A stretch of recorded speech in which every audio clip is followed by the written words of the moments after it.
Set लिखन read the first sentence set लिखन एटू पढ़ साधारणतः तार पढ़ी साधारणतः सेट गुड़िक इंग्राजी वर्णमाला बड़ अक्षर एबीसीडी आदि द्वारा नामकरण करा जाए और सेट उपादान गुड़ी को छोट अक्षर एबीसीडी द्वारा सूचित करा जाए। वेरी गुड बुझा ये कह ये जो सेट मान को हम जो लिखू इंग्राजी वर्णमाला बड़ अक्षर capital A capital B capital C capital T capital E एगुड़ाक द्वारा आम नामकरण करा जाए आउ जो उपादान मान को स्मॉल ए small B small D small E small F ए मान को उपादान भाव में निया जाए। तापरे रीड द नेक्स्ट सेंटेंस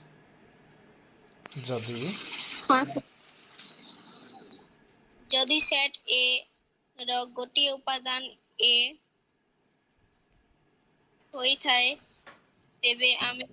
लिखिबा ए ई ए एवं एहा को नहीं ए ई नुहे ताकू पढ़िबा a belongs to A please repeat a belongs to A एवं एहा को ए बिलोंग्स टू ए रो उपादान नुहे बा ए इज आन एलिमेंट ऑफ ए बोली पढ़ा जाए। ताहले ये जो सिंबल दिया जाइए ये सिंबल देखिए आम बुझा जे ये जो स्मॉल ए टा उपादान अटे एवं यह कैपिटल ए सेट रो एक उपादान अटे या को आम पढ़ा जाए ए बिलोंग्स टू ए ना a is an element of set A बोली पढ़ा जाए। Please read next sentence b A रो एक उपादान होई नथिले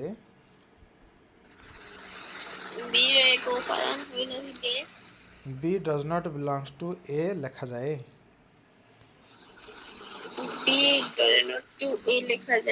अच्छा यहाँ लिखला बेले देख एमती करा जाउची एमती बंका करके हम करबो मझिरे गोटे एम देबो तापर ऊपर तल को काटी देबो जदि काटिबानी ताहले बिलोंग्स टू कहबा जदि काटी देबा डज नॉट बिलोंग टू कहबा डज नॉट बिलोंग टू अर्थ उपादान नुहे यह बी ए रो उपादान नुहे बा b does not belong to A किंबा b is not an element of A बोली पढ़ा जाए। मनकर कैपिटल ए अच्छी एटा गोटे सेट रो ना इज इक्वल टू या को एमती चंद्रबंधन ये जो कुटिल बंधनी आरंभ करिवो तापर लिखली स्मॉल ए तापर small c small d bracket close यार अर्थ small A small c small d A रो गोटी गोटी उपादान अटंती ताहले आम एठी लिख परिबा ए बिलोंग्स टू ए लिख परिबा आहुर लिख परिबा सी बिलोंग्स टू ए लिख परिबा आहुरी मध्य डी बिलोंग्स टू ए लिख परिबा ए जाय क्लियर बुझियला। तापरे देख एथिरे ए बी नहीं देख पारछो एथिरे बी नहीं ए जो ए सी डी एथिरे बी नहीं तेणु आम लिखा b does not belongs to A एमती लिखा जाए किंबा ई मध्य नहीं तेणु comma e does not belongs to A ईटा ए रो एक उपादान नुहे ए जाए क्लियर। हाँ एठू आम साइंस पढ़ा